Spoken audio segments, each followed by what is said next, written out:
Hello friends, my name's Emile and welcome back to some more Forza Top Gear laps. Today's theme is old versus new.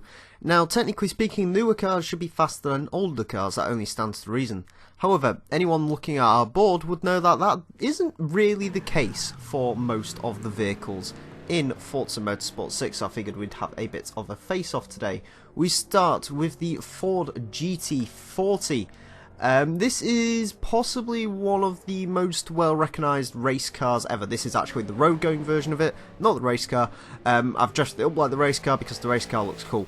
Anyways, GT40, 485 horsepower, 2,682 pounds of weight actually means this is the lightest vehicle here today. Now the GT40 to drive, what's it like? Well, it's actually pretty damn decent to drive. The two main issues with this vehicle are the gearbox and the slightly soft suspension. This thing can and will raise the front of it up occasionally, which can be kind of terrifying. The gearbox, you only really need the first two gears in this car. I believe it's a 4-speed. It'll do about 180-ish flat out. So yeah, you literally only use the two gears in this car. I believe second gear goes to about 120 or 30 miles an hour, which is pretty insane. However, despite that, straight line speed is amazing. The only real place this car had issues was just launching off the line. Because it's such a long geared transmission, it really takes a while to get going, but once it gets going, it is very, very quick.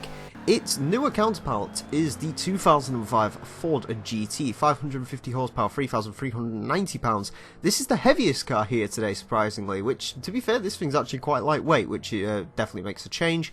550 horsepower also means it's the most powerful car here today. Now, the 05 Ford GT has been a car people have wanted to see go around the track for quite a while, so you're getting your wish. And how does it drive? Well, it definitely feels heavy. I'll give it that. It kind of drives like you'd expect most supercars to, except it feels really, really heavy, which is strange. It doesn't weigh all that much more than most supercars do. Hell, it weighs less than the modern Audi R8, Nissan GTR, Lexus LFA, probably the Ferrari F12 Berlinetta. It might even be way less than some of the more modern Ferraris like the 488 GTB. Despite that, it just feels heavy to drive. It makes a fantastic noise. It isn't quite as quick as the GT40 in a straight line, which kinda surprises me. I was expecting this vehicle to be a lot quicker than the GT40 in a straight line, but honestly it really isn't quicker at all. It's actually quite a bit slower than the GT40 in a straight line. Through the turns, it isn't too bad. I think the GT40 is a better handling car, however this is much less scary to drive than that. Anyways, next up we head to Germany for the BMW M3. This is the E36 model, 321 horsepower, 3,219 pounds. Now, we haven't actually had an M3 go around the track before, which is kind of surprising considering the legacy these vehicles have. However, the E36 is the first one to go around. 321 horsepower isn't that bad, 3,219 pounds of weight. Isn't much lighter than the Ford GT. So how does the M3 drive? Well, it's not bad.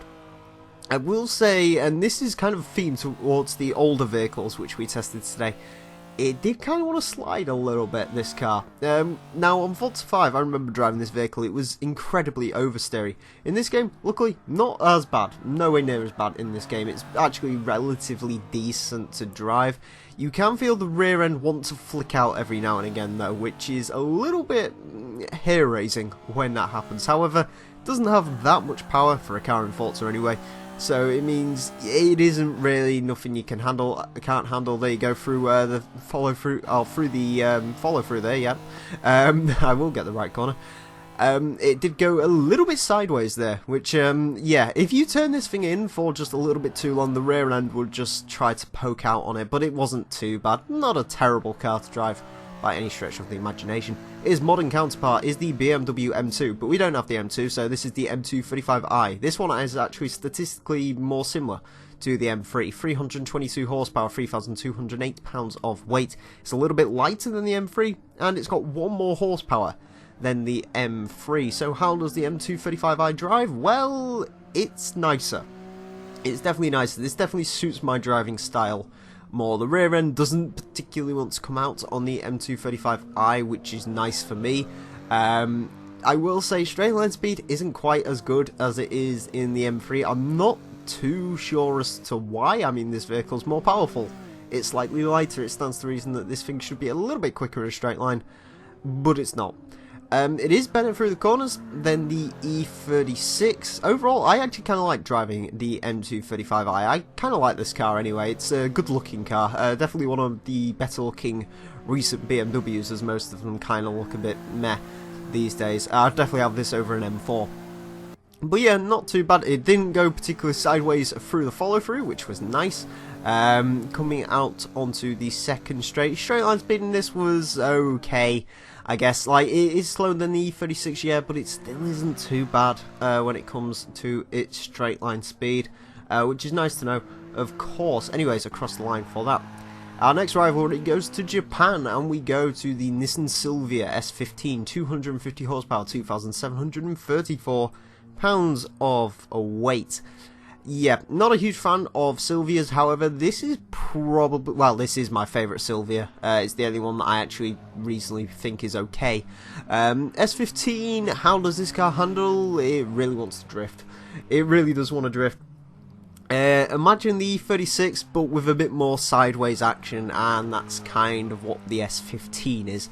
250 horsepower definitely isn't bad. I mean, that's pretty decent. When you compare it to sort of normal vehicles, and straight line speed is decent in this vehicle. I like the turbo blow-off noise on this as well. It's got a turbocharger, which is kind of surprising. I didn't actually think Silvias had turbochargers, but this one does, which is cool, I guess. Yeah, S15 is not my sort of car to drive. This isn't my cup of tea. It's just too slidey for me. I prefer a vehicle which is very, very planted, and this isn't. Don't get me wrong, it could be a bit of fun. It could do with a bit more power if you really want to turn this thing into sort of a drift car, but it isn't too bad. I've driven worse, I will say that much, but I'm still not much of a fan of the S15. Also, you can see a lot of suspension roll coming off it. You can't actually feel that once you're actually in the car, so yeah, it isn't too much of an issue. Its modern counterpart is the Nissan IDX Nismo. This has 215 horsepower and weighs 2,866 pounds. This is the least powerful... Oh wait, no it's not. Ignore me. So this actually has quite a bit worse stats than the S15. It weighs over 100 pounds more. It has 35 horsepower less than the S15. However, the IDX Nismo to drive is fantastic. Honestly, this is a really, really, really nice to drive vehicle. It surprised me. It really did surprise me on just how well this vehicle coped with this track, and indeed just in general driving it. I drove it in Horizon 2 and it was pretty good. Coming into Forza 6 is definitely a good car. I haven't really driven it, to be honest with you, before this video, but driving it now, very, very good car. I preferred this infinitely over the S15. Definitely suits my driving style. This is a very neutral car to drive. 215 horsepower isn't a lot, to be honest with you. It isn't much more than the vehicles with the lower horsepower figures here today. Correct me if I'm wrong, is this the 1.6 turbo out of the Nismo Duke RS? Because they both produce the same amount of power. But yeah, anyways, tell me down below if that is correct. So yeah, unfortunately this car will never see the light of day because Nissan cancelled its IDX projects, but still, it's a pretty cool car. Next up, we've got the Acura RSX, 200 horsepower, 2,820 pounds of weight. This is the least powerful car here today.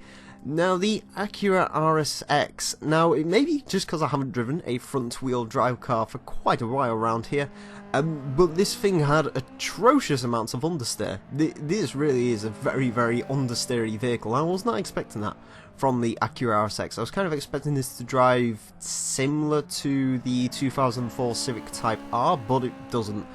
First thing you'll notice is there is a lot of smoke coming off of the wheels. Reason for that is that this seems to have, or it feels like it's got an open diff. Not sure if it actually does. It's a problem that's affected front-wheel drive cars for a while. Because they don't spin the rear wheels up, because they're not rear wheel drive, they spin the front wheels up, which raises through the rev range. So if you hear this thing like knocking on the limiter, that's not actually me forgetting to change gear, it's just because it does that when there's smoke dripping off the tyres, which isn't particularly good.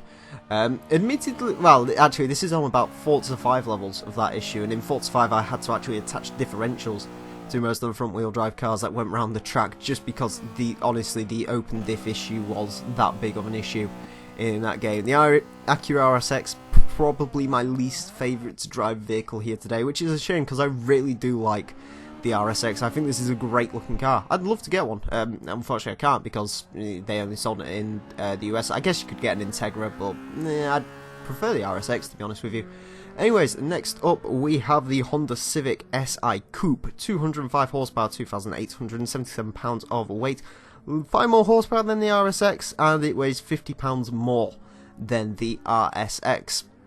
Now, it has to be said, the Civic SI is a much better to drive car than the RSX. This has nowhere near the levels of understeer which that RSX had, which is very, very nice. To drive this kind of reminds me of the 2007 Civic Type R we had around here. The steering response isn't quite as fast as it was on that car. That car had some weird steering. This one doesn't, thankfully. I would say this is sort of the better to drive vehicle out of this and the 07 Civic Type R. Statistics wise, they're not too far off each other. I believe this one's got a little bit more power, it might have a little bit less weight. But I enjoyed driving the Civic SI. It isn't exactly going to set your hair on fire, it isn't a particularly quick vehicle. I mean, 205 horsepower, sure, in an everyday vehicle isn't too bad. When it comes to the sort of vehicles we often throw around this track, not so much. It really isn't all that quick. However, again, very, very nice, relaxed car to drive, especially compared to the understeer machine that was the Acura RSX. I enjoyed my time with the Civic SI, and yeah, it's a Civic. I like Civics, so cool. Anyways, onto the times, and the Ford GT40 was the quickest car of the day, going into 61st with a 118.323. The modern rival, the GT05, goes into 69th with a 119.1110. The GT40 was a lot quicker than the 05 GT, which is strange because in Forza 5 those vehicles were very, very close. Not a particularly good time for the Ford GT, to be honest with you. Anyways, moving down the board, the E36 goes into 119th with a 123.988, splitting up the Skylines, and the M235i isn't too far behind with a 124.177. Very, very good times from both of those vehicles. I'm particularly impressed with the M235i for actually managing to stick to the M3, which was quite good of it. Going down the board, the Civic Nismo actually beat out the S15, going into 151st with a 126.946, while the Silvia is in 153rd with a 127.337. Civic Nismo was a very, very nice car to drive, and I was kind of surprised that it beat out the S15, especially considering their statistical differences. Finally today, the Civic SI Coupe goes into 180th with a 130.405, and the RSX, unfortunately due to its understeer issue, goes into 187th with a 131.569, around with the old muscle cars. Also, it's something to note that the Civic SI was slower than the 2007 Civic Type R. Anyways, friends, that is it for today's episode of the Forza Top Gear Laps. I hope you found it interesting, because I did, certainly. Some of those vehicles, I was not expecting them to beat out their other counterparts. Anyways, that's it for today's episode. Thank you all very much for watching. My name's been the Real Emile, and until next time, farewell.